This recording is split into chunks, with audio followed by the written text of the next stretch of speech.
ஒரு கைப்பிடி அளவு தேங்காய், பட்டை, கிராம்பு, இஞ்சி, பூண்டு, வெங்காயம் இது எல்லாத்தையும் எடுத்து நல்லா ஃபைன் பேஸ்ட்டாக அரைச்சி வச்சுக்கோங்க. நம்ம இப்போ ஈரல் குழம்பு உருளைக்கிழங்கு போட்டு மிட்டா சால்னா பண்ணலாம் வாங்க. ரொம்ப டேஸ்ட்டாக இருக்கும். சப்பாத்தி, ரோட்டி, ஒயிட் ரைஸுக்கெல்லாம்.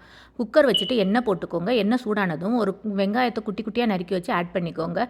லைட்டாக வறுத்து கொடுத்துட்டு ஒரு தக்காளி ஆட் பண்ணி அதையும் நல்லா மிக்ஸ் பண்ணி கொடுங்க. நல்லா வதக்கி கொடுங்க தக்காளியை. அதுக்கப்புறம் ஈரல் நான் குட்டி குட்டியாக எடுத்து வாஷ் பண்ணி வச்சுருக்கேன்ல, கட் பண்ணி இதையும் ஆட் பண்ணிக்கோங்க. நான் ஈரலோட 2-3 கறியும் ஆட் பண்ணியிருக்கேன். நம்ம வெறும் ஈரலும் ஆட் பண்ணலாம், கறியும் ஆட் பண்ணலாம். அதுக்கப்புறம் நம்ம அரைச்சி வச்ச பேஸ்ட் ஆட் பண்ணிக்கலாம். இது ஈரல் இல்லைன்னா நம்ம மட்டனோட கூட செஞ்சு பாருங்கள், சூப்பராக இருக்கும். ஒரு பெரிய உருளைக்கிழங்கு எடுத்து அதையும் கட் பண்ணி இதோட ஆட் பண்ணிக்கோங்க. தேவையான அளவு மிளகாப்பொடி போட்டுக்கோங்க.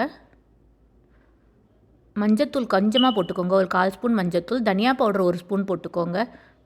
போட்டுட்டு இந்த மசாலா இது எல்லாத்தையும் நல்லா மிக்ஸ் பண்ணுங்கள். நம்ம ஈரலுக்கும் உருளைக்கிழங்குக்கும் தேவையான உப்பு ஆட் பண்ணிக்கலாம். இது 1 பார்ட் தான். டக்குன்னு எல்லாத்தையும் சேர்த்து குக்கரில் ஒரு 4 விசில் வச்சுட்டா இந்த குழம்பு ரெடி ஆயிரும். கொஞ்சமாக புதினா, கொத்தமல்லி போட்டுக்கோங்க. புதினா ஆட் பண்ணால் நல்லா ஃப்ளேவராக இருக்கும். அதனால் புதினா கண்டிப்பாக ஆட் பண்ணிக்கோங்க. இது சப்பாத்தியோடலாம் சூப்பர் காம்பினேஷனாக இருக்கும். ஒயிட் ரைஸ்க்கும் நல்லாயிருக்கும். நீங்கள் ஒரு தடவை ட்ரை பண்ணி பாருங்கள். நம்ம மட்டனோட கூட ட்ரை பண்ணலாம்.